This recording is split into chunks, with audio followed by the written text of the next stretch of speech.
I think the mindset is the first thing that people have got to overcome. The second thing they've got to figure out is, how do you do this thing? Because it's not just talking to people, right? There's so much psychology and practice. Like if you're a car mechanic, a really good car mechanic, how long did it take you to become a really good car mechanic, right?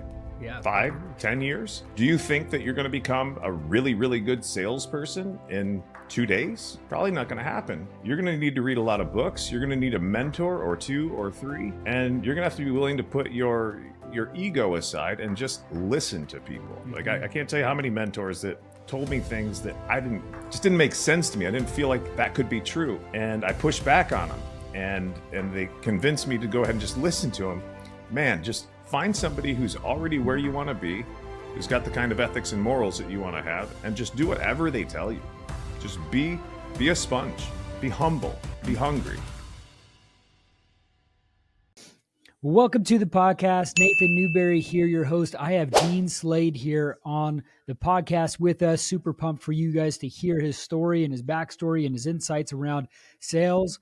He has a lot of decades of experience with this. We're going to get some of his insights on how to do it well, how to build teams, how to use and leverage AI in this modern world to really do it effectively. But right before we do that, I want to guys give you a free gift. Most of the time, leaders struggle with getting more leads and revenues and building the brand that's actually going to help you be successful online. And we're in a world where influence marketing is the next way people market and get leads and revenue. And so I go through a full training down below in the show notes. So you could grab that full training. That's going to be super helpful for you in that journey. But right now, let's jump into the conversation here with Eugene. What is high performance? What does that look like? How do you apply that to your life? High performance. So what does it mean to me? Yeah. I think that if I think about high performance, I think about like the top 2% of the people in any sort of field, right? It takes something to get there. High performance, man, I don't typically get tongue-tied, right? But I think it's just, when I think about a high-performing person, I think about somebody who's disciplined. I think about somebody who's been through the fire, somebody who is resilient, somebody that just doesn't stop, somebody that bounces back when they get knocked down. I think Les Brown said that, I think he might have been quoting Willie Jolly when he said that if you get knocked down, try to land on your back, because if you can look up, you can get up, right? It's a trait, it's a characteristic of somebody who is relentless. I love it. And tell us a little bit about your background, your experience with how you serve clients right now, because you're a well-known person in this space. You've been doing sales for, I think, 30 years. Is that right? You have 6 kids. Like, tell us a little bit more about you and how you help people. It's going on 30 years for sure.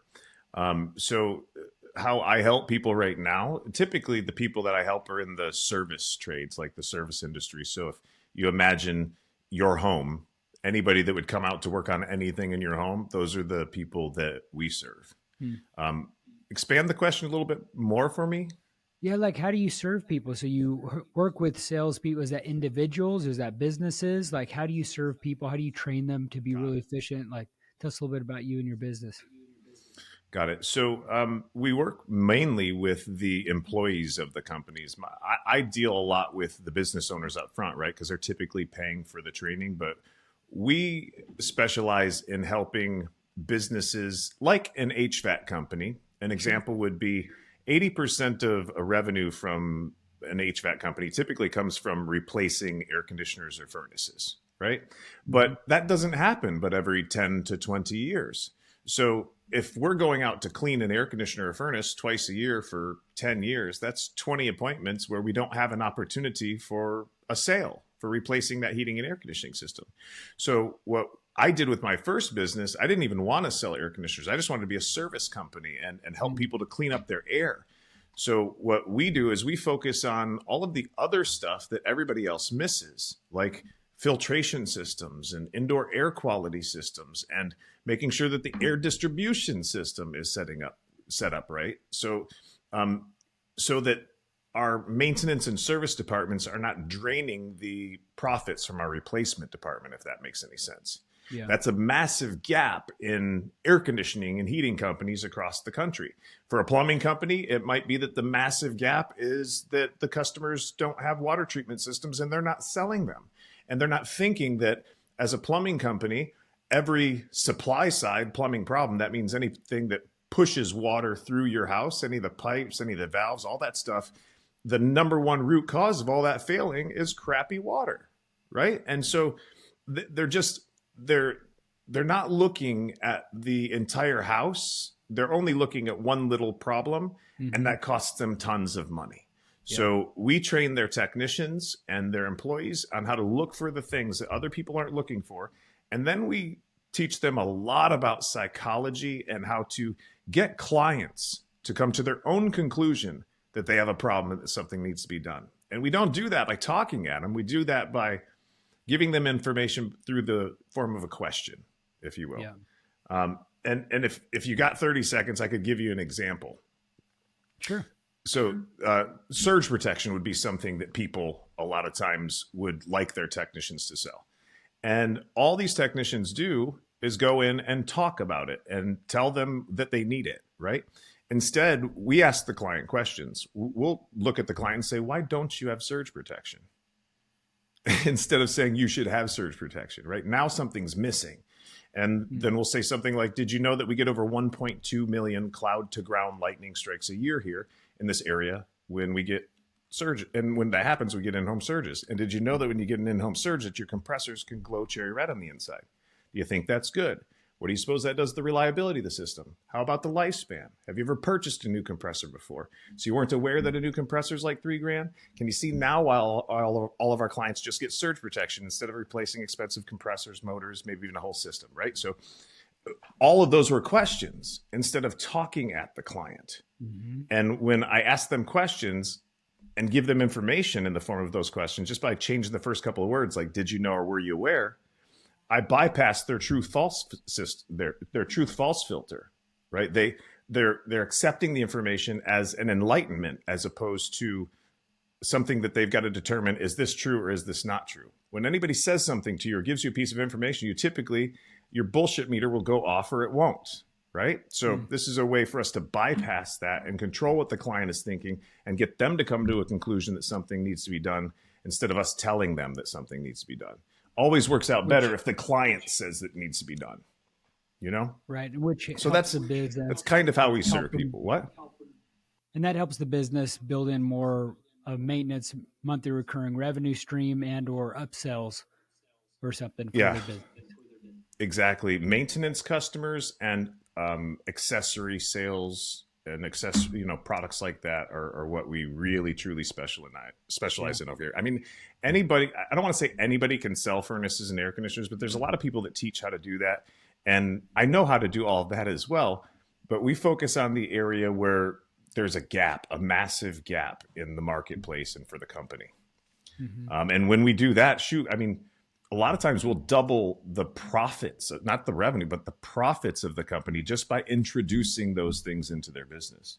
And I get the technicians sold on that stuff so that they will sell it to clients. And this is a massive problem in the home service business, is that these manufacturers reps, they come in and they tell you about a product and how it works, but they don't ever share with you how to get a client to want it. Right? We tell them exactly what to say to get the client to want it, to want out of their negative situation. So big difference between us and most of the other people out there. Yeah. Bring us to the point at the very beginning, like when you got into sales, or help us understand maybe like a part of your story and your journey where you were building up to the success that you have now. Well, it all actually started back in Michigan when I was 11. My father owned his own heating and air conditioning company. He was a one-man show. And my uncle was a plumber, and he was a one-man show, owned his own company. And so when I was 11, my dad said, boy, you want food, you want clothes, come to work. So I did, and I carried his tool bag, and I was his helper from the time I was 11 until the time I was about 15. When I was 15, I was a qualified installer. I could put all the stuff in myself. So my dad had this bright idea to buy another truck, hire a 21-year-old, and he would drive me around, and I became the second crew. At 19, I was an installation foreman, and at 21, I ended up getting into sales and did really, really well in that. Better than anybody that I knew, and damn near quit the HVAC world until I found somebody down in Florida that really, they were selling about twice as much as me. And so I moved down there, got some experience in Florida, found some people who really understood business. And I had swore I'd never own an air conditioning company because I watched my father and my uncle struggle. I mean, struggle. They had no idea how to operate a business. They just knew how to turn wrenches. And so eventually I ended up being forced into starting my own company. I was fired from my job as a general manager of an air conditioning company in Tampa because I had went and taken my mechanical contractor's test to see what was on it. And when I say that, what I mean is I didn't buy any books. I just went and took a practice test because I wanted to see what was on the test. And fortunately or unfortunately, I passed the test, both the law and the business. And my bosses fired me because I passed the test. I wasn't planning on starting my own company right then because I had just had a baby boy, 6-week-old baby boy, a wife who was cut from hip to hip, just signed a brand new lease on a house that was like $2,500 a month back then. I mean, this is 20 years ago. And I had a 50-mile non-compete. So, I mean, I felt like I was screwed. And I decided to go to, I said to myself, you can either do this, build a company for somebody else again, because we had built the company from 2 to 8 million in about 3.5 years, myself and another guy for the owner. So I can do that again for somebody else, or I can move somewhere far away from here and I can start my own company. So on my ride home, I said, I'm going to start my company. And I went to the dealership and bought 2 trucks before the banks realized I didn't have a job. And then I went home and I took out like 21 credit cards, every credit card I could get. And then I moved to Southwest Florida, about 130 miles south, and started my business there. 6 years and, 1 day later, we ended up exiting it for a nice 7-figure profit with a bunch of awards and stuff. So I mean, that's the backstory on how we got here, if you will. And once I sold that company, I didn't know what I was going to do. Just kind of semi-retired for a while. And one day I decided to take a radio show that I used for my marketing and sell it around the country to contractors. And that worked out really well. And then that ended up leading us to having to teach them how to sell because the leads they were getting, they weren't closing them. And they said, we got bad leads here. And I said, no, you don't have a marketing problem. You got a sales problem. So I had to go out and show them how to sell these deals. And that's when the entire business turned on its head. Everybody seemed to want me to come out and show them how to sell this stuff. So that's kind of the backstory on how we got to where we're at right now. Yeah. I mean, you're a podcast host. You have 6 kids now. Now you have a sales and marketing company helping with the service-based thing. Your company is called the Lead Ninja System. Talk to us a little bit It's about Lead Ninja, that. and the website is leadninjasystem.com. Yeah. So with what you do with the sales, what are the biggest challenges that most people have when they're first starting doing sales? Or they don't even have it? What's the challenges that most people have when you notice it? Well, when was the last time you saw a school, a high school, a middle school, like teach a sales class? Nobody tells you about sales. There's this negative connotation about it. I think that one of the biggest challenges that people have to overcome is just the fact that they're going to have to tell people that they are in sales. I mean, what do you think of when you hear salesperson? You think slimy, scummy, liar, that kind of stuff. When in reality, a professional salesman, if he walked into this room right now, nobody would even know he was here. They're chameleonic. They blend in. They listen. And when you really truly realize that sales is more about helping people than it is about you or making money, that's when you can really start to unlock some joy. I talk to my techs all the time, and I say, never, ever think about your wallet or your commission when you're with the customer, right? Figure out what they need, help that client, and the money will take care of itself. Like if they know that you care about them. People don't care what you know until they know that you care about them. right? And Ab- once they know that you care about them, they will share their wealth with you. So stop thinking about yourself, stop thinking about the money, start focusing on what the client needs and how you can help them get it. And when I say care about them, I'm not talking about give them a big discount. I'm talking about charge them what you need to charge for you to actually make a good or great living, and then be there to back it up and take care of them and give them good service, right? yeah. So I think the mindset is the first thing that people have got to overcome. The second thing they've got to figure out is, how do you do this thing? Because it's not just talking to people, right? There's so much psychology and practice. Like if you're a car mechanic, a really good car mechanic, how long did it take you to become a really good car mechanic? Right? Yeah. 5, 10 years? Do you think that you're going to become a really, really good salesperson in 2 days? Probably not going to happen.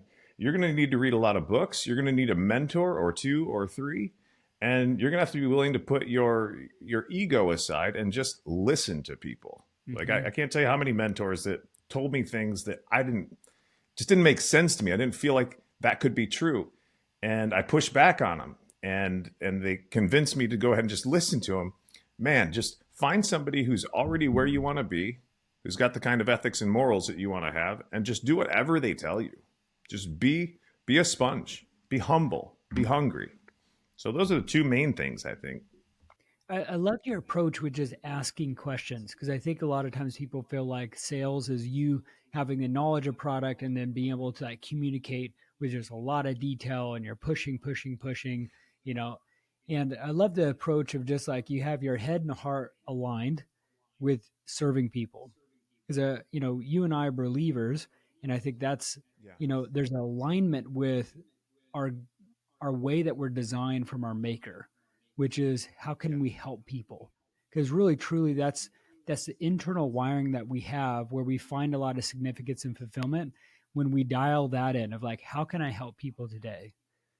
And I think that's It's the first huge. direction there. And then, the other part about things that I like you talked about is that you ask really good questions. And that comes from skill. Like for instance, like I'm online oftentimes with doing sales, and I have different tools that a lot like measure how much I speak versus the prospect on Yeah. the other line, and it's a really good Zorilla or gauge. something else? It's Fathom, Okay. Fathom, AI, yeah, that tool. They have a Yep. free version of it. You can get some paid stuff on it. It's just a tool I'm testing, but it gauges how long that you speak on it, which is really cool because then it really kind of says, are you actually listening, or are you actually communicating and talking too much? And I think Yeah. that allows you to kind of gauge how successful that sale went if you're speaking less, asking the right questions. Silence and questions are a salesperson's two best friends. Ask a question, shut up, and listen. If you listen to a client, they will tell you how to close them. Hmm. That's right. You were talking about like fulfillment a moment ago, and I don't know if the audience, if it's mostly skewed men or whatnot, but as a man, the first 35 years of my life, really, it was really just all about making the money. And Hmm. it wasn't that I didn't care about people, but I didn't really have a purpose. I didn't really know what my purpose was. And about the time I turned 35, 36 years old, um, I was having a conversation with God, and He had revealed to me my purpose. And my purpose is to help technicians, business owners, salespeople to work less, make more money, and get home for dinner on time or on the weekends. Hmm. Because as a service based business, we're always out at people's houses when they're at home, not at work. And so we miss so much time, so many years, so many dinners, so many bedtime routines with our kids. And if I Yeah. can help somebody to triple or quadruple their income, then they've got a choice about how much they work, and they get to choose to spend more time with their family. So, and I never ever really truly had joy in my life until financial. I mean, like professional joy, until I found that purpose and really leaned into it. So I hope that Yeah. helps somebody out there to really, seek that purpose, because once you find a purpose, you don't have to worry. you're not hitting the snooze button anymore. Right. You know what I mean? You're excited for the day. I mean, I have a phenomenal life. I'm not a billionaire, but I've got everything that I need. I don't work that much. I spend every single waking moment of my life pretty much with my wife. I mean, we work together, we have lunch together, dinner together, breakfast together every single day. I mean, I live a freaking dream life because I was willing to set my own needs for money aside and just focus on my clients. So Yeah. that I I've hope been that setting. somebody grabs that out there. Yeah, I think that's really important to set up priorities, because if we looked at what we truly want, the outcome of our life is to have that freedom, which I categorize as, freedom financially, freedom in time, and then freedom in being able to impact more people, right? Yeah. And I as I'm studying history, like I'm obsessed right now with different podcasts where they research like history's greatest entrepreneurs like Ford, Rockefeller, all those, Yeah. you know, makers of industries in a way. And what you find is stories of people that have got, they were world denting, but they did not have the other priorities in line, and it affected so many areas of their life, right? Yeah. And at the end of everything in those autobiographies, they always reflect of saying, "Hey, I wish I did it different," which is what you're talking about, is like being You there for know, your family, and looking for of a higher power. Because as you get to, different seasons in life, you realize that money is not the main focus. It's a vehicle, because we maybe in seasons of our time life we didn't have it, or it was a drive because everybody else around us was shooting for it. But then when we really look at the importance and priority of everything, it's not it's not as important as we think. We need to, have the key things dialed in, but and then just being well, creative. if I traded the majority of my life for, let's say, 100 million bucks, and it was sitting in the bank today, and tomorrow I die, what's the point? Mm-hmm. What's the point? Yeah. You know, I Yeah. just don't. I don't. We live in a weird society that makes us strive for things that really are not that important. Yeah. And it takes age to introduce you to that. I think, Yeah. that wisdom that comes with age. So there's just so much more fulfillment in one of my guys, one of my students calling me up and saying, Gene, I made 60 grand last year. In the last 60 days since I left your class, I've made 60 grand. Mm-hmm. My life has forever changed. My wife's looking at me in a whole different way. I got to figure out how to divert some of the money because Amazon's getting 2/3 of it, right? Like Mm. Yeah. when you can transform the trajectory of somebody and their family tree, their future family tree, when you can change the trajectory of that entire thing, my gosh, I mean, there's never been a better feeling in life for me. When somebody says thank you for helping me to, break these chains or whatever, gosh, just nothing better, man. Let me ask you this, question around team building, right? I think there's different areas of, like, all of us as entrepreneurs and business owners, we need to get good at sales personally. But there's a whole nother Sure. layer of like building teams and training teams and helping those people to succeed, because it's a whole nother skill. Yeah. Talk about like how you've encountered, how do you build sales teams? How do you manage sales teams? What are some tactics or, fundamentals or principles that you teach and with all your students and businesses you serve? Well, it reminds me of when I started my first air conditioning company, and I think I had 4 total employees. 3 were technicians that were working for me, and every morning we would have sales training. I'm talking every single morning, and they would come in, and I would get up on stage and I'd preach at them, and then they'd go out in the field and they wouldn't do any of the stuff that I had preached at them. And one of my mentors at the time says, Gene, what do you expect? All you did is just get up there and give them a speech and expect them to remember it all. They're not going to remember 85% of it 5 minutes after you actually said it. You've got to actually show them what to do. How did they learn in school, right? In school, we learned by memorization. It's the lowest level of learning, right? So you've got to script out for them exactly what it is that you say to your customers that's given you the success that you have. And then you're going to have to role play that stuff with them. You're going to have to not only help them memorize it, but help them get the tone down, the inflection, the cadence, all of that stuff. So in working with sales teams, one of the things I've found is the most important, in my opinion, is daily training. I've studied under Grant Cardone as well, and they require 20 to 30 minutes worth of training every single day for everybody. And if you miss like 3 in a quarter or in a year, you're fired. I mean, they say that you get rusty in as little as 12 hours. I think it's less than that. So training daily was massive for us in how we grew teams fast and grew businesses fast.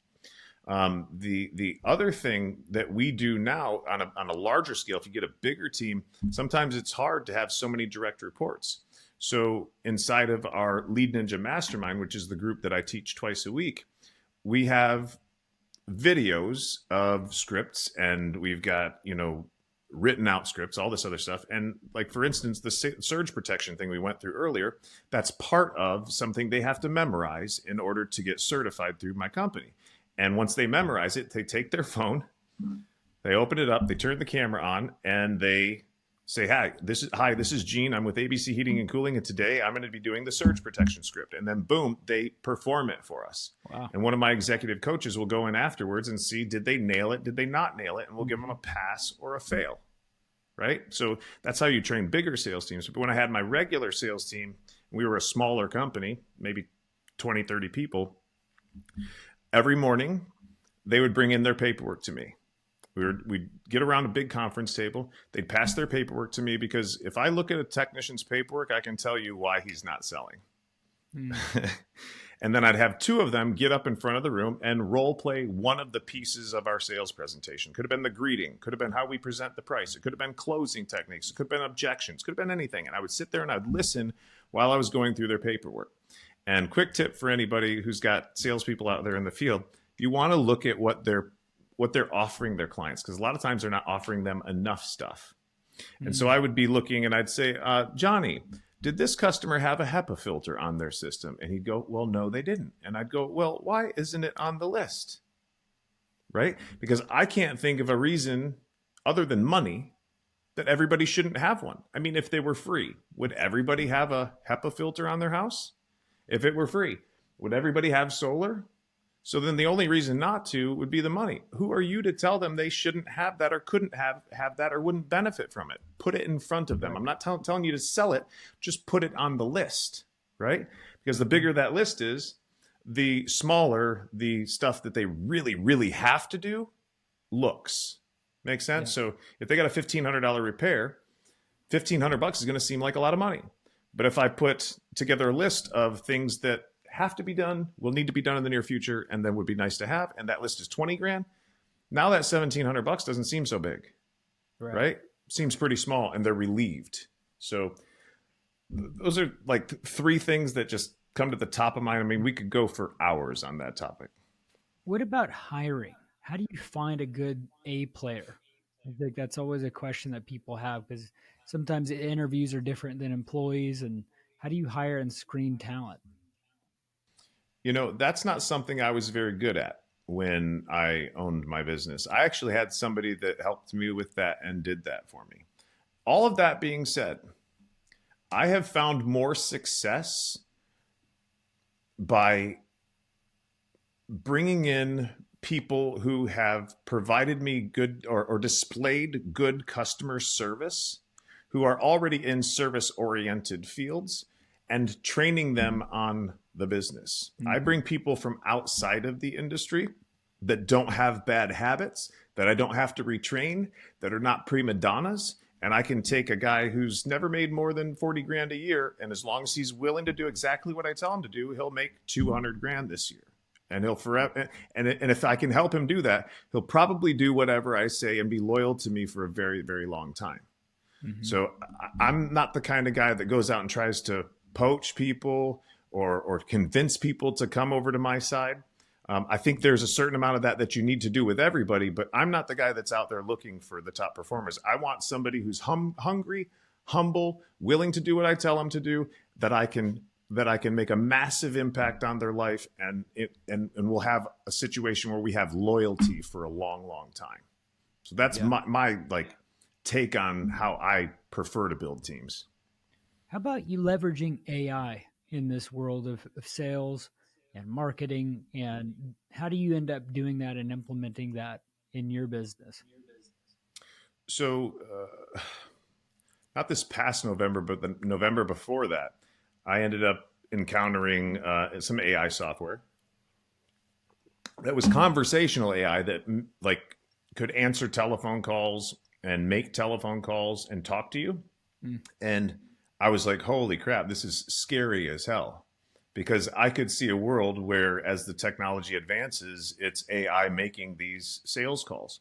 So I ended up licensing the technology and immediately began to create an outbound agent that would call the existing customer bases of my clients and set them up for maintenance and service appointments.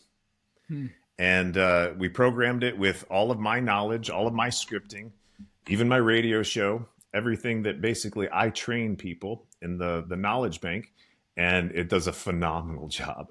And it Hmm. can make one phone call or 100,000 phone calls all at the same time. So if I need calls on my board, if I don't have enough appointments for all my employees, with the press of a button, if I need 20 appointments in 5 minutes, I can have them. Yeah. So phenomenal, absolutely phenomenal product, and it was a bitch to build. It broke constantly for a year, um, and thank God I had some people, some clients with me in the Founders Club that knew it was going to be tough. I told them it was going to be tough, and there were times where I didn't even think we were going to be able to pull it off, but now we have outbound agents that make outbound telephone calls to schedule appointments. We have inbound agents that replace answering services that integrate with the CRM and book appointments for them. I mean, Amazing. it's a phenomenal time to be alive in this world. Yeah. Really amazing. And so in the future, what I really think we're going to be doing is using it for follow-up sales. We'll be looking at the quotes, estimates, prioritized lists, whatever you want to call them, invoices that people didn't buy on, and we'll use the same scripting we've used for years to call and close them. Hmm. So we're developing a sales AI right now. Man, that's genius because it's definitely moving in that direction. It's definitely like you can't Yeah. necessarily have like an AI bot like go to your house and sell it, but you can at least set up the other parts of it that are really key. Not So only I that, can imagine a world where you've got a guy out there that really doesn't have that much sales skills, and needs help closing the deal. So he picks up the telephone and calls his AI sales manager, Johnny, and Johnny ends up closing the deal for him while he's there. hmm, Imagine a world where in the morning they get into their trucks, these workers get into their trucks, the GPS on the truck tells their CRM they're en route. The AI goes, hey, time to role play with Johnny. Calls Johnny up and goes, hey, Johnny, your price is too high. I want to think about it. I got to talk to my spouse. I need to get other quotes. How are you going to handle it? And then coaches him. So hmm, these are all the things that we're investing in right now to try to be ahead of the game. yeah, I think that's brilliant, man. How can people follow Well, you and only connect time with will you? tell, right? Yeah, If it's smart or not. yeah. How can people follow you and connect with you further? So a lot of people think I'm crazy for doing this, but not only do I typically give out my socials, which are just at Gene Slade, GeneSlade, like Blade, but with an S, Gene Slade. But I typically give out my cell too. So if anybody wants to text me, my cell is 239-848-6533. I just ask that you text me. If you're going to text me, please let me know what your name is and what you're texting about. I don't necessarily always have the time to answer the phone, but I always look at my texts. Cool. Well, I'll put that down in the show notes. Gene, it's been a pleasure getting to know you and hearing about all the cool stuff and the sales training and the team building and then the AI stuff that you're building. It's really cool. I appreciate you being on and sharing your story too, because that's always helpful for people to get origin story of some of the challenges that you face and the upbringing and the struggle and now to the success that you have and the prioritization, of like taking time for your family, make as much money as you can, give as much money as you can, save as much money as you can, and really be present with your family. I think that's so good. Um, Yeah. Down in the show Thanks for notes, the platform, man. yeah, down in the show notes, we'll link everything up with Gene. We also have that other training around how to do and build a sales engine, a marketing engine for your business as well. If you're an online coach or leader who's wanting to build an online presence, I can help you with that with a free training down below to check out as well. Thank you for tuning in to the podcast, and we will see you on the next episode.